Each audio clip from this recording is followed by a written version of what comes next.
First of all, welcome to the show. How are you? Thank you for having me. Now, we made a challenge to one and each other before we came on air. That ek gaan Afrikaans praat en jy gaan in Afrikaans antwoord.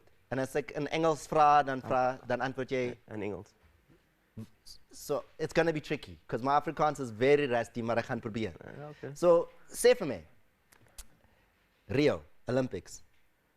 Jy en Neymar. Wat het jy vir hom gesê? Because there's a moment, and I want our viewers to have a look at this. I want to just get, this is key.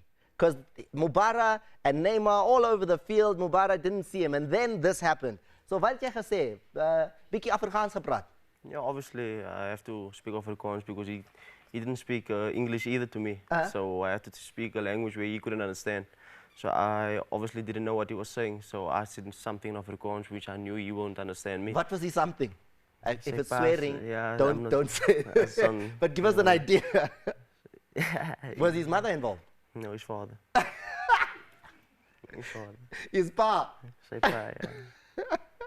But the game itself, it was one of those where we didn't expect that performance out of the under-23s against the host nation. And your personal performance drew so much praise. What was the motivation? How come it worked out, that 0-0 draw? I mean, the preparation towards the Olympics was massive. I mean, the spirit, the attitude, and just the environment within the team and the technical team. It was big, man. So we wanted to do everything of the best, and by doing that, we came into a stadium where it was well, a crowd that I've never been played before. Biggest game of your life? Biggest game of my life.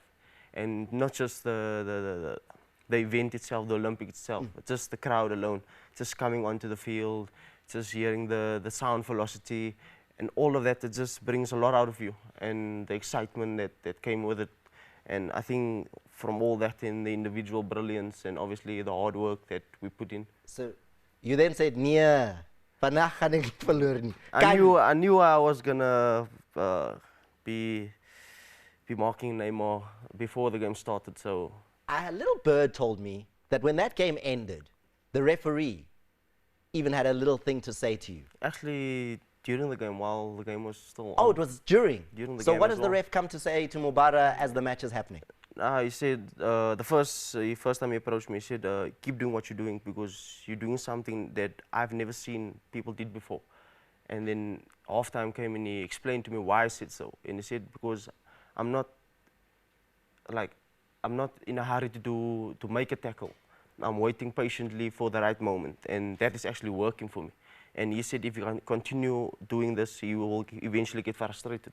And this is the ref. This is the ref. He's like giving you a bit of a pep talk. Yes. Also, you making his life easy. And after the incident also, he came to me and he like tapped me on my shoulder saying, because I can understand that the ref is thinking at this moment, okay, it's South Africa versus Brazil. Neymar is worth like R1 billion in terms of his value to Barcelona. And here's this guy, Mobara, who's not giving me a headache, kicking him, kicking the R1 billion every 10 seconds and making me blow the whistle and think, oh, I'm going to get fired if this guy gets injured. You are just making his job easy. Yeah, I tried my best, you know. I wanted to do the team and the nation proud, obviously, and I wanted a good result. And I mean, all of us wanted a good result. And I mean, like I said, the crowd, the game itself, I mean, playing against Brazil, I mean, that brought a lot out of all the players. It was unbelievable. We loved every moment of that game. Yeah. What was the reaction, though? Because now the game ends. Are you in contact with family? Are you able to call them? Because you told me already you're not on social media, which amazes me. Nothing. No social media. Niks. I don't watch football, so I don't really have book? Nothing. Nothing. Nuts. Like, nothing. People will like compliment me on my performance. I'll say thank you, and then I won't go much into detail about it. I won't talk about the game. I won't watch the replay. Nothing. Is there no social media in Mitchell's playing? I don't know. It's been like this ever since I started playing football. Like I've never taken interest of watching a replay of myself or anything else of me. I just like if I must play against an opponent, you show me what it's about, and I'll study him the day before the game, and then I'll try to match him as the game goes on. Let's talk about Ajax, your time there, and the decision to move to Orlando Pirates, because you were Ajax through and through from age 9. How does it come that a day comes that you say, right, it's time to go? I mean, I grew up in Cape Town, obviously, and like Ajax was my family. It's like family to me. And then, you know, as you grow up, you have big ambitions, you have dreams, and you want to fulfill them. And the only way you can do it is by taking chances. And I think if you really want to be something in life, that you have to take a lot of chances and make a lot of sacrifices. And I just came to a point where in my professional career I decided that maybe it's time to move on. Maybe I need new ambitions, maybe bigger challenges, you know. And coming to a team like Pirates is obviously a big challenge for me, because there's a lot of silverware that's needed to be win and needed to get from a team like the Pirates. Wat is bietjie probleme daar when it was time to leave though? Because there was a story van Sundowns wat jy wil hê en jy wil daar gaan and no Pirates wil jou hê. What actually went on there? I was in Namibia playing in the Kosafa. I didn't even know I was sold to Pirates until I read on someone showed me on Facebook that Pirates and Ajax had an agreement. And then, but it still needs you to agree. Yes, even though the clubs say we are happy, the deal between us is okay, you then need to agree with Pirates to come. And then obviously they contact my agent, and then he contacted me, and then that's how I told him, okay, let's take a chance. And then I told myself, okay, I'll go to Pirates, because I knew always they wanted me for probably when I was in 2012 already. They wanted me, and I always wanted to go to one of the big teams, and I took my chances, and now I'm here. Now, what position do you play? Because Ajax centre back, Shakes plays you at right back, and Mushin is now using you as a holding midfielder. What do you do? I don't know. I don't really know. What's your favorite then? Centre back. Centre back? Yes, because I came to Ajax as a striker when I was starting there. At my first game for Ajax under 11. I played as a striker. But you're not tall enough, man. Yeah. That's the problem, right? Yeah. I'm even in Europe. If you said I want to go to Europe as a centre back, they'd look at you and shorty. Yes, nie ernstig. Yeah, but after like one game as a striker, they put me as centre back, and then I'm just shifted in the back line. I went to right back.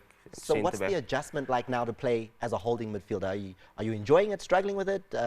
What's your thinking It's something that I could work on. It's not that difficult. It's not far from playing centre back. You know, it's more, okay, it's the only difference is you're more central of the park. You're helping your attackers and your defenders at the same time. So it's more of like balancing the game out, you know, saving energy, trying to create things in to break down counterattacks. Can you believe how quickly things are happening for you? It's Pirates, it's Olympics, it's suddenly you've got 2 caps already in 2 days, basically, for Bafana Bafana. Yeah, not something that I really thought of, but I can see it's things that are really happening fast for me. And the Bafana jersey, what was that like now, to finally put on, not the under-23 jersey, but the Bafana one? Something I always wanted, and I finally got the chance to put on the Bafana jersey. And you're undefeated. You personally are undefeated in 2 games for Bafana Bafana. Yeah, you could say so now, yes. It's something good for me, man, because I always have a winning mentality. I don't settle for a loss, you know, and that's why I like challenges, because it brings the best out of me, and that goes for every footballer. Like the more challenges you get, the better person you become. I want you to tell me a story, because again, I've got birds everywhere who tell me things. So, after the MTN8 match against Bidvest Wits, I'm told that Munib Josephs had a conversation with you. He had some inspirational words to say. Did that actually happen? No. Not at all? No comment. Oh, you see now. No comment. No comment. Huh? No comment. If he's inspired you, I mean, he's a former Pirates player. Yeah. What sense was he giving you? What was, no, without giving me the exact words, what was he saying?